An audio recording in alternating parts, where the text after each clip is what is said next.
A'udzu billahi minasy syaithanir rajim. Kita sambung tafsir yang tak habis minggu lepas. Walaqad nasarakumullahu bi Badrin wa antum adillah. Fattaqullaha la'allakum tashkurun. Yaqulu lil mu'minina alan yakfiyakum ayyumiddakum rabbukum bi 3,000 minal malaikati munzalin. Bala in tasbiru wa tattaqu wa ya'tukum min fawrihim hadha yumdidkum rabbukum bi 5,000 minal malaikati musawwimin. Wa ma ja'alallahu illa bushra lakum wa litatma'inna qulubukum bih. Wa man nasru illa min indillahil azizil hakim. Yaqta'u tarafan min alladhina kafaru aw yakbitahum fayanqalibu khaibin. Laisa laka min amri syai'un aw yatuba 'alaihim aw yu'adzibahum fa innahum zalimun. Walillahi ma fis samawati wa ma fil ardh. Yaghfiru liman yasha' wa yu'adzibu man yasha'. Wallahu ghafurur rahim.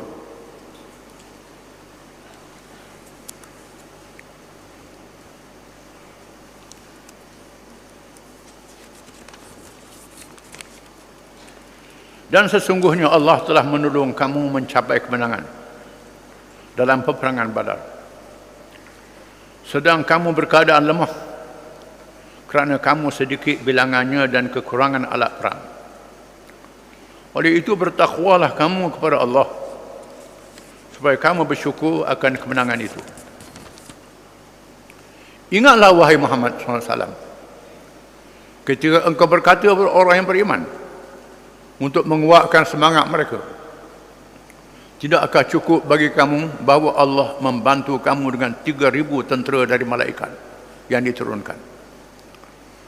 Bahkan mencukupi dalam pada itu jika kamu bersabar dan bertakwa, dan mereka musuh datang menyerang kamu dengan serta-merta, nescaya Allah membantu kamu dengan 5,000 malaikat yang bertanda masing-masing.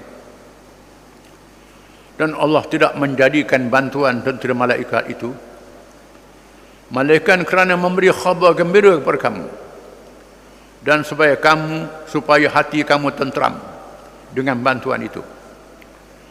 Dan ingatlah bahawa pertolongan yang membawa kemenangan itu hanya dari sisi Allah yang Maha Kuasa lagi Maha Bijaksana.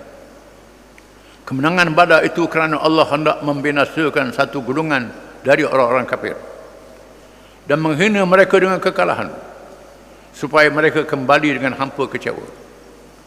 Engkau tidak berhak sedikit pun wahai Muhammad dalam urusan orang-orang yang engkar, yang kufur itu, kerana urusan mereka tertentu bagi Allah, sama ada dia menerima taubat mereka ataupun ia menyeksa mereka, kerana sesungguhnya mereka orang-orang yang zalim. Dan bagi Allah jualah segala yang ada di langit dan segala yang ada di bumi, dan mengampunkan sesiapa yang dikehendakinya, dan ia menyeksakan sesiapa yang dikehendakinya. Dan ingatlah Allah amat pengampun lagi amat mengasihani. Setelah kita baca minggu lepas sebahagian kisah peperangan Uhud yang menjadi bencana kepada orang yang beriman apabila adanya mereka yang menyeleweng, terpengaruh dengan orang munafik. Jumlah tentera Islam 1,000, dianggarkan yang lari 300 tinggal 700. Dalam masa yang sama, mereka yang diarahkan untuk mengawal bukit yang strategik, yang penting yang diatur oleh Nabi SAW untuk jadi pertahanan kepada markah besar, markah operasi ketenteraan. Nabi seorang panglima yang bijak, ada markah operasi. Siapa yang pergi melawat Uhud, ada bukit kecil di celahnya, di situ markah besar. Di bukit kecil ini menjadi tempat pasukan pemanah. Nabi berpesan jangan tinggal bukit ini, sama ada menang atau kalah. Bukit ini penting, jangan tinggal. Di peringkat mula musuh mengundurkan diri kalah. Banyak meninggalkan binatang-binatang ternakan yang dibawa. harta rampasan. Mereka yang di bawah memungut harta tinggalkan oleh orang kafir, oleh musuh. Lalu mereka yang ada di atas bukit merasakan tak apa. Ketua mereka Abdullah bin Jubair melarang. Rasulullah kata jangan tinggal bukit ini. Tak dengar cakap. Kerana terpengaruh dengan harta rampasan perang. Turun tinggal bukit.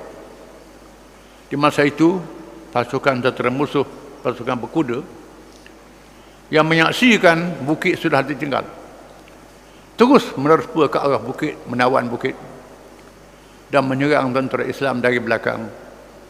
Yang lari tadi datang balik, menyebabkan tentera Islam terkepung. Mereka terpaksa bertahan, berundur di kaki bukit dan bertahan sehingga 70 orang sahabat gugur syahid. Ramai yang luka-luka, termasuk jasad Nabi SAW juga luka. Tak kebal Nabi luka. Berdarah. Nabi berdarah. Sama dalam perang itu, patah giginya. Mereka sangat sedih. Kita akan baca kisah yang panjang lepas ini. Dalam kerajaan ini Allah Ta'ala mengingatkan mereka yang peristiwa Badar. Allah Ta'ala pernah beri kemenangan untuk menghiburkan hati mereka. Walaqad nasarakumullahu bi Badrin wa antum adillah. Dan sesungguhnya Allah telah menolong kamu dalam peperangan Badar. Dalam keadaan kamu sedikit jumlah 313 orang saja. Melawan 1000 badar tentera. 313 orang. Senjata dia tak cukup. 2 ekor kuda saja. Unta 70 ekor. 313 orang. Banyak berjalan kaki. Baju rantai tak ada. Kepiah besi tak ada. Topi besi tak ada. Allah Ta'ala beri kemenangan dalam perang Badar. Dengan pertolongan Allah. Fattaqullaha la'allakum tashkurun. Maka bertakwalah kamu kepada Allah, supaya kamu bersyukur di atas nikmat kemenangan yang pernah diberi oleh Allah. Allah Ta'ala ajar dengan perang Uhud, dengan ditimpa ketewasan. Walaupun musuh lari lepas pada itu cerita lain. Tapi ramai yang luka. Ingat perang Badar, Allah Ta'ala tolong kamu. Ittaqul lil mu'minin alan yakfiyakum ayyumiddakum rabbukum bi 3,000 minal malaikati munzalin. Ingatlah wahai Muhammad SAW, ketika kamu berkata kepada orang yang beriman, adakah tidak cukup Allah Ta'ala membantu kamu dengan 3,000 badar tentera malaikat yang diturunkan oleh Allah. Nabi menyaksikan malaikat Jibril turun dari langit berkuda dengan badar tentera malaikat. Nabi sangat bergembira. Iblis lari. Iblis yang ikut serta perang Badar tengok malaikat Jibril turun, lari. Lari iblis. Lari. Orang Islam nampak, orang kafir tak nampak. Bala, bahkan in tasbiru wa tattaqu wa ya'tukum min fawrihim hadha yumdidukum rabbukum bi 5,000 minal malaikati musawwimin. Bahkan jika kamu sabar dan bertakwa kepada Allah, mentaati perintah Allah dan meninggalkan larangannya, sekarang datang bantuan pada kamu dengan 5,000 malaikat lagi yang diletak nama-namanya, tanda-tanda para malaikat, uniform. Ada tanda-tanda para malaikat pada kudanya dan pada serbannya, beruniform. Ditambah dengan 5,000 malaikat turun lagi. Allah Ta'ala turunkan malaikat untuk membantu kamu dalam perang Badar. Kerana kamu bertakwa, kamu sabar, kamu ikut arahan, taat pada Allah, taat pada Rasul. Tapi dalam Uhud ni tak taat. Duk kejar ke harta, kejar kerampasan, lupa kepada keikhlasan yang patut ada dalam hati kamu. Ini kena sedar. Wa ma ja'alallahu illa busyra lakum wa litatma'inna qulubukum bih. Dan Allah tidak jadikan bala tentera malaikat itu malaikat berita gembira untuk menenangkan hati-hati kamu dengannya. Di sini khilaf para ulama. Ada ulama mengatakan malaikat berperang sama. dalam perang Badar. Ada sahabat menyaksikan kepala putus, orang tak nampak. Ada sahabat menceritakan dia lihat orang yang naik kuda, pakaiannya putih, berserban, berperang sama, tak dikenali. Ini riwayat mengatakan malaikat berperang sama. Setengah ulama mengatakan malaikat tak berperang. Lok pada orang Islam berperang. Tak berperang. Malaikat turun hanya memberi semangat, menenangkan hati mereka beriman, menakutkan orang kafir. Wa man nasru illa min indillahil azizil hakim. Tidak ada kemenangan pertolongan malaikat dari sisi Allah yang maha perkasa lagi maha bijaksana. Kamu menang perang Badar bukan dengan malaikat, dengan pertolongan Allah Subhanahu wa taala. Jumlah kamu sedikit, kamu boleh menang. Kemenangan bukan dengan sebab jumlah bala tentera, bukan dengan sebab alat-alat senjata, tetapi dengan ikhlas hati kamu. Dan sebab itu dalam surah Al-Anfal Tuhan sebut wa'iddu lahum mastata'tum min quwwah, dan bersedialah kamu dengan kekuatan tentera mengikut kemampuan kamu. Ayat surah Al-Anfal. Allah Ta'ala suruh orang Islam menyediakan kekuatan tentera mengikut kemampuan. Jangan sembunyi kemampuan. Duit ada tak mau belanja, Tuhan tahu. Belanja alat lain, Tuhan tahu. Tuhan maha mengetahui. Kita belanja dengan ikhlas kepada kemampuan kita. Belanja dengan penuh pengorbanan, dengan senjata, dengan persiapan. Tak sama dengan musuh. Musuh banyak lagi, musuh kaya lagi. Kalau kamu ikhlas, kamu percaya pada Allah, kamu boleh mengalahkan musuh dengan pertolongannya. Kam min fi'atin khalidatan katsiratan bi'idznillah. Berapa banyak pasukan yang kecil boleh mengalahkan pasukan besar dengan izin Allah. Dengan syarat kamu ikhlas. Walaupun senjata kamu tak cukup, kamu ikhlas. Sekadar kemampuan kamu, jangan sembunyi kemampuan itu. Ikhlas.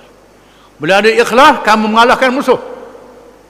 Dalam banyak peperangan berlaku, Nabi Daud alaihissalam mengalahkan bala tentera bersama Talut, mengalahkan Jalut, tentera musuh yang berlipat kali ganda. Kisah dalam surah Al-Baqarah. Dalam peperangan Yarmouk, tentera Islam puluh-puluh ribu mengalahkan ratus ribu, ada kata juta tentera Rom. Dalam peperangan itu berlaku dengan izin Allah, dengan syarat ikhlas. Bukan saja zaman Nabi, termasuk zaman lepas Nabi, zaman sekarang pun. Sekiranya kamu ikhlas kerana Allah, pengorbanan harta jiwa raga kamu kerana Allah, siap senjata mengikut kemampuan, sungguh-sungguh, bukan tipu, tidak. Tak ada rasuah, tak ada tipu. Siap senjata ni rasuah pula. Beli senjata rasuah.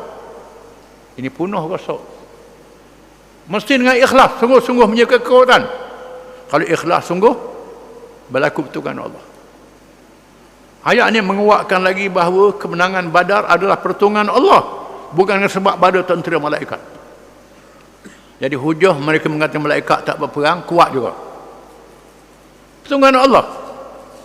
Liqta' tarafan min alladhina kafaru ayqbitahum fayanqalibu khaibin. Supaya Allah memotong, membunuh sebahagian orang kafir dalam perang Badar. Abu Jahal dan lain-lain. 70 orang. Pemimpin besar musyrikin dibunuh dalam perang Badar. Dan menawan sebahagian mereka. Mereka berundur dalam keadaan kecewa. Kalah. 70 orang ditawan dalam perang Badar. Ini berlaku bila kamu ikhlas. Laisa laka min amrihim aw yatuba alaihim aw yu'adzibahum fa innahum zalimun. Tidak ada urusanmu sesuatu pun.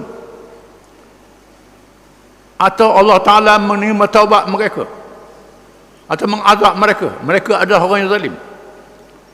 Diriwayatkan Nabi berdoa dalam qunut nazilah, sembahyang subuh rakaat yang kedua lepas rakaat, menyebut nama-nama tertentu. Pemimpin kafir yang jahat sebut nama Suhail bin Amr, Hakim bin Hizam, berapa orang lagi sebut nama.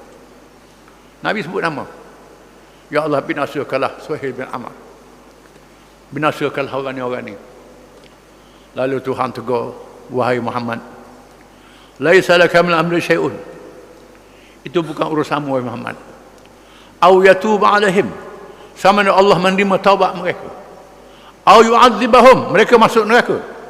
Fa innahum zalimun, sesungguhnya mereka orang yang zalim. Dia dapati sebahagian mereka masuk Islam. Allah lebih hidayah masuk Islam. Kok Nabi doa ni masuk Islam. Antara Suhail bin Amr. Sebab Amr ni lah wakil Quraisy dalam perjanjian Hudaybiyah. Yang Hudaybiyah yang terkenal yang kita baca dulu. Bila Nabi suruh Sayyidina Ali tulis, ini perjanjian antara Muhammad Rasulullah.